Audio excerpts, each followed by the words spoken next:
everybody. Just wanted to take a couple minutes and just talk to you about temptation tonight. Talk to you about where we've been headed. We talked about temptation before, and we talked about how temptation, what temptation is. That it's an opportunity to do evil. That temptation itself is not sin, but it pulls us away from God. It twists something that's a natural desire. And then the next time we got together, we talked about temptation being three main areas that Satan, the enemy, attacks, that our flesh gives into. And those three were the lust of the eyes, or the things that we see that we really want. The lust of the flesh, that is those things, that natural things that God has given us, those desires that God has given us, that we can take either to great extremes on either side, those twisting of those natural desires. Or the pride of life, that is the boasting of what somebody has and does. The looking at what I do, what I am, and bragging and boasting on that. And basically, those three areas take God's rule of our life away.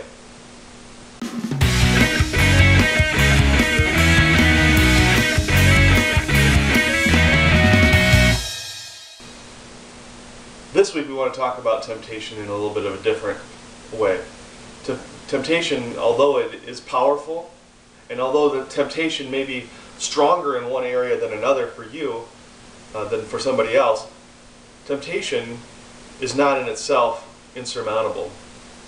You know, last time we talked about 1 Corinthians chapter 10, verse 13, where it says that God will not let us be tempted beyond what we can endure, and that He will provide a way out as a means of escape.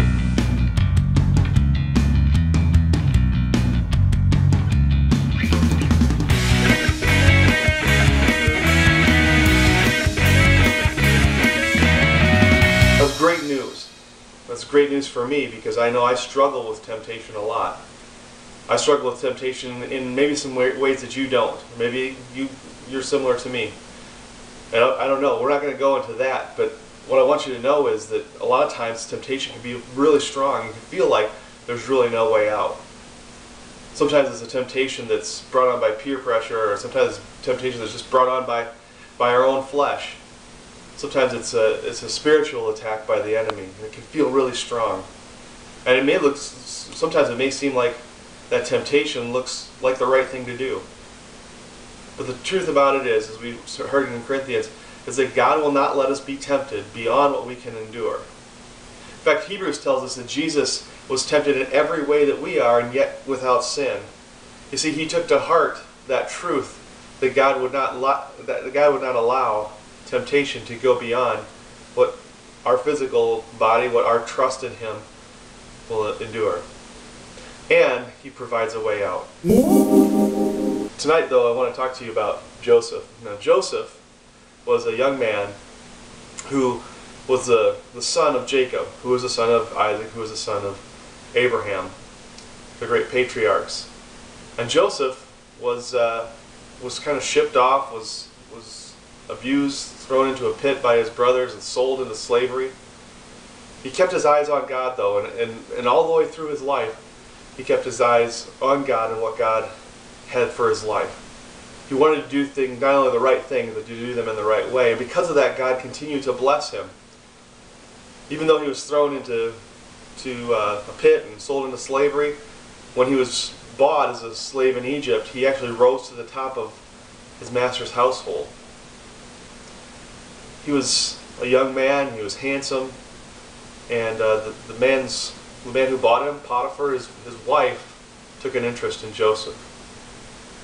And as we read in the book of Genesis, we see Joseph living his life for God, and God blessing his life. And a lot of times that can be attractive to people. And so as that blessing was coming to Joseph, Potiphar's wife took an interest in him. When she took an interest in him, she wasn't taking an interest in him because he was a godly man. She wasn't taking an interest in him because he was a good manager of her husband's household. She took a sexual interest in him.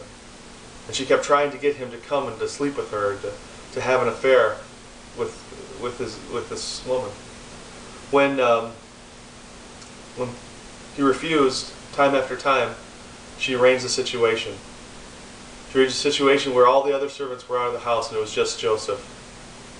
And she grabbed onto him and she said, "Come and lie down with me. Come and have sex with me." Now, there's a tempting situation. Nobody's around. Nobody's going to know about it. Joseph was alone with this woman. She desired to have him. The physical, sexual drive that God's given us probably kicked in. But there was a tempting situation, a situation where Joseph had an opportunity to do evil. A situation where maybe that secrecy or that nobody else would find out about it was a lure that was pulling Joseph in. But Joseph had his mind on God, and he knew that God wouldn't let him be tempted beyond what he could handle, and that God would provide a way out. In this case, for Joseph, he literally took off. He ran out. He just ran out the door. You know, sometimes that's a good opportunity for us. There's situations where we're going to get ourselves in. We may find ourselves at a party. We may find ourselves at a situation with another person, maybe a boyfriend or girlfriend, where we just need to get out. We literally need to run. And Joseph ran. Now the consequences of Joseph running were pretty severe. He left his coat behind. And even though he did the right thing, he still was thrown into jail by Potiphar, by this woman's husband. Fighting temptation doesn't always result in everything being right. But everything being right in our life, it always results, fighting temptation always results in being right in God's eyes. But here's the problem. You see, a lot of times we'll try to do that on our own. We try to live our life in a way that we can do a couple of good things, and then when we give in to temptation, we think that it kind of balances itself out. Well, that's not the case. In fact, we really don't have any tools to fight temptation on our own. Sure, we can leave. We can stop doing some things, putting ourselves in situations, putting ourselves in front of a computer late at night, alone. We can stop doing some of those things, but we really don't have the strength on our own, apart from Christ, to fight temptation. And that's where that verse comes in, is that God will give us a way out. That way out is provided by Him. See, if we don't have a relationship with Him, then we're kind of stuck.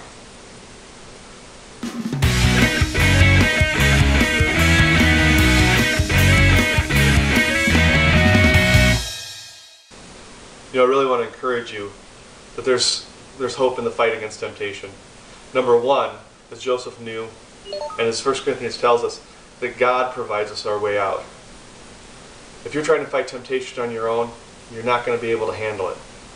You need God's Holy Spirit there to not only show you where temptation is, but to give you the power to resist it.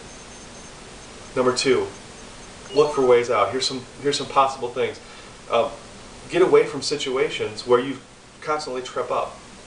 You know, it seems like there's always a situation, a type of sin that we always trip up. For some of you, it's gossip. For some of you, it's pornography. For some of you, it's just bad attitudes towards your parents. For some of you, it's lying. So you're just habitual. You trip up all the time. For whatever your sin area is, know that there's hope. Don't put yourself in a situation where you're going to be doing that. If you're around a group of friends who are constantly lying, constantly doing things that pull you away from God, that make you sin, then get away. You're going to have to just take some time off from those friendships. If you find yourself at a place, at a location, maybe, like I said before, you're at a computer late at night. You're at a computer where pornography is available. You're going to have to pull that out of your life. You're going to have to get that situation taken care of. You know, a truth about temptation is a lot of times that secrecy, that darkness, that being alone with your sin just makes it grow. Get it out in the open. Share it with somebody else. Talk to somebody else and say, you know what, I really struggle with this area. Will you be my accountability partner? Will you help me be accountable so that I don't go into that area? Talk to one of your youth leaders. Talk to me. I'd love to pray for you. I'd love to be that accountability partner, but find somebody that you trust. Maybe it's a friend. And just say, you know, will you be my strength? Will you hold me accountable? Will you ask me the tough questions to make sure that I'm living a pure life? You know, another thing that you can do to fight temptation is do just what Joseph did and run. If you find yourself in a situation where you're being tempted, you're giving in, maybe you don't have a place to run to. Call up one of your youth leaders. We'd love to come and get you. You know, I personally have a policy of, you know, no questions that night. If you find yourself in a situation where you need to get out of that situation, call me up. We'd love to, if it's at all possible, we'll come and get you, or we'll make sure you get a ride. We'll talk about it later, but we just want to help you be wise about where you fight temptation. You know, another place of temptation, a really good fight against temptation is thinking ahead. Thinking ahead about where you might fall into temptation. If you fall into temptation, let's say you've never fallen into temptation in a certain way, but you know that might be coming down the road. Think about how you're going to respond. Put your trust in God. Put your trust in that plan of action that honors Him, and then act on that when it comes. You know, we all face temptations daily that are new twistings. There's nothing new under the sun, the Bible says. There's no new temptation. That's why the Bible could tell us that Jesus has been tempted in every way just as we are. It's all the same old temptations, it's just packaged new. New technology or new situations or new to us. But think ahead. Think ahead about when I face that temptation, what am I going to do? How can I honor God? Through my actions, through my words, through not only doing the right thing, but how I do it. Hey, you guys, I hope you had a great MEA weekend. And we look forward to seeing you on Sunday night at the Lighthouse in Fairmont. If you need a ride from church here in East Chain, be here about 6:30. We're going to be taking off, 6 o'clock. We'll be taking off from church here at 6 o'clock, meeting you over at the Lighthouse at 6:30. Wear a costume. Don't be the weird one. I'm not wearing a costume. And hope you have a great week. We'll see you around.